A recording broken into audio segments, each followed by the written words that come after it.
तो दोस्तों आज फिर से हम आ गए हैं इन अंधभक्तों के ऊपर एक और वीडियो लेकर। तो दोस्तों इस वीडियो में आपको बहुत मजा आने वाला है, तो इसलिए इस वीडियो में अंत तक बने रहिए। तो चलिए शुरू करते हैं। बाबा साहब ने दूसरे देशों का संविधान चुराया, इतनी लाइन तुमको पता है, बाकी का घंटा कुछ तुमको मालूम है नहीं। मेरे को एक बात बताओ, फंडामेंटल राइट हमारे संविधान में दिए हुए, वो हमने किसी कंट्री से अडॉप्ट किया। फंडामेंटल राइट को फंडामेंटल राइट नहीं बोलेंगे तो क्या बोलेंगे? फंडामेंटल राइट में आता है मुझे जीने का अधिकार है। मुझे जीने का अधिकार नहीं है? मैं किसी भी देश में पैदा हो जाऊं, मुझे जीने का अधिकार है, वो यूनिवर्सल है। बाबा साहब और बी एन राव ने से पता है कि भैया यहाँ पे ये दिया था, अच्छा था, हमने वहां से अडॉप्ट किया। अगर देश में कल को दंगा हो गया, तुम इमरजेंसी नहीं लगाओगे, क्या करोगे? मंत्र पढ़ोगे, नमाज पढ़ोगे, तो गॉड के नाम पे पानी छिपड़ोगे? उस समय पे जो चीजें करनी चाहिए वो किसी देश के इसमें दी हुई थी, तो उन्होंने वहां से उसको अडॉप्ट किया। तो तुम बोल रहे हो कि हम गाय बचा रहे, तुम नहीं बचा रहे, संविधान बचा रहा है। डीपीएसपी में डायरेक्टिव प्रिंसिपल्स में जो आयरलैंड से तुमने अडॉप्ट किए, तुम्हें यह बताया गया है कि मिल्चिंग एनिमल, जो दूध देने वाले एनिमल है, उनको बचाने के लिए तुम नियम बना सकते हो। और इतना ही तुम गाय बचा रहे हो, तो जाके केरला और आसाम में जाके गाय बचा के दिखाओ, तुमको काट डालेंगे वो लोग। बात तो सही है। संविधान है, इसीलिए देश सुरक्षित चल रहा है। आधे घंटे में खाली खड़ा भैया, वरना जमीन के सामने जाके बैठ जाऊंगी। अरे मैडम जी बैठ जाइए, मैम बैठिए।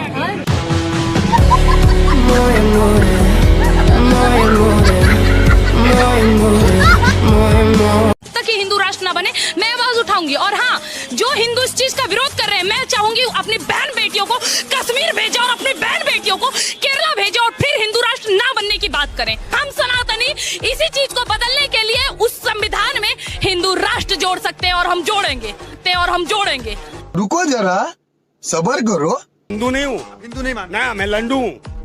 लंडू क्या? हाँ, मैं भी लंडुस्तान की बात कर रहा हूँ, लंडू राष्ट्र की बात कर रहा हूँ। लंडू क्या होता है? लंडू राष्ट्र की मांग कर रहा हूँ। हिंदू राष्ट्र कहिए ना। मैं तो वो हिंदू राष्ट्र में लंडू राष्ट्र की मांग कर रहा हूँ। मैं तो वो हिंदू राष्ट्र में लंडू राष्ट्र की मांग कर रहा हूँ। जो ऐसी मांगे कर रहा है, जैसे मैं कह रहा हूँ कि लंडुस्तान राज्य बनना चाहिए, तो इसका मतलब मैं भी आतंकवादी हूँ, देशद्रोही है। तो मैं ऐसी मांग नहीं करता। ये भारत है, इसको भारत ही रहने दो। ये बड़ी अच्छी बात कही है। वही मेरी बात को समझेगा जो सच्चा भारतीय है। बात तो सही है। ये हैं तारा और सितारा, बेघर, अनाथ, गरीबी और अकेलेपन की जिंदगी से तंग आकर इन दोनों ने एक जोड़ी बनाई। बस फिर क्या था, चल पड़े चोरी और ठगी के रास्ते पर। बात तो सही है। ये समझकर कि अब वो इस दुनिया को जीतकर अपनी एक खूबसूरत दुनिया बनाएंगे। सर यहाँ पर कोई एम्प्लॉयमेंट्स की बात ही नहीं करता है सर, डेवलपमेंट की बात ही नहीं करता है। बात करते हैं तो सिर्फ धर्म की। देश में बेरोजगारी के लिए तुम मोदी जी को दोष दे रहे हो। इस देश में और भी बेरोजगारी और महंगाई आएगी तो हमेशा तुम मोदी जी पर दोष डालोगे। अरे कौन भौंक रहा है ये बदतमीज? सर यहाँ पे विकास नहीं हो रहा है सर, यहाँ पे सिर्फ ये सिखाया जा रहा है कि देश को नहीं, पहले धर्म को आगे ला। तुम मुझे सिखाओगे कि कैसे देश चलाते हैं? तुम्हें शर्म है कुछ? But I am a king without a kingdom. Chikara सम्राट है। जान दे देंगे इसके लिए, क्या बात कर रहे हो आप? अभी हमने जितनी बातें कही मोदी जी के बारे में कही, इन्होंने राम जी के बारे में सुन ली। यानी कि जो भी आप, हमने शुरू में कहा कि भाजपा के विरोध में अगर आप कोई बात कर रहे हैं, अगर आप मोदी के विरोध में कोई बात कर रहे हैं, तो ये राम को केंद्र में लाएंगे, मंदिर को केंद्र में लाएंगे। हमने कहा भाजपा के पहले भी राम थे, भाजपा के बाद भी राम रहेंगे। पार्टी पॉलिटिक्स मुद्दों पे होनी चाहिए, धर्म को पॉलिटिक्स का मुद्दा नहीं बनाना चाहिए। मैंने ये बात कही थी। विकास पे बात हो, रोजगार पे बात हो, महंगाई पे बात हो, स्वास्थ्य सुविधा पे बात हो, सरकार इसके लिए हम लोग चुनते हैं। मंदिर हमारे कॉलोनी में 10 मंदिर बने हैं, किसी भाजपा नेता ने नहीं बनवाया।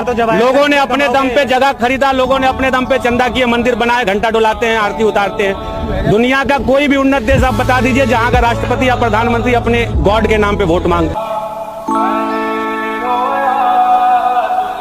हाथ जोड़कर आपसे प्रार्थना है कि आपको किसी भी हालात में इस्तीफा नहीं देना है। और जैसा कि मेरे सभी साथियों ने आपसे निवेदन किया, मैं बताना चाहता हूं कि मोदी को इतना डर चुका कि आम जनता में इतनी चर्चा है कि वो सब हथकंडे अपना चुका। हमारे कई नेताओं को यातना देकर जैसे तैसे हर तरह से कोशिश कर चुका, जो कि हमारे नेता जेल में है। कोई भी हमारे नेता किसी भी तरह से बिके नहीं, टूटे नहीं, किसी भी षड्यंत्र, पूरे षड्यंत्र रच लिए। तो इसलिए वो तो अपना लास्ट कोशिश कर रहा है कि अरविंद पीएम जी को किसी तरह तोड़े, लेकिन वो ऐसा कभी नहीं कर सकता। सर हमारा विश्वास है कि हमने मोदी जी को 80% तो निपटा दिया। बहुत थोड़ी सी बात है, बस 20% का हमारा संघर्ष है। एक दिन वो दिन दूर नहीं जब आप पीएम बनेंगे। हमारा ये निवेदन है आपसे कि तब तक आप पीएम नहीं बनेंगे तब तक दिल्ली के सीएम से इस्तीफा नहीं देंगे। सर हाथ जोड़कर हमारा यही निवेदन है।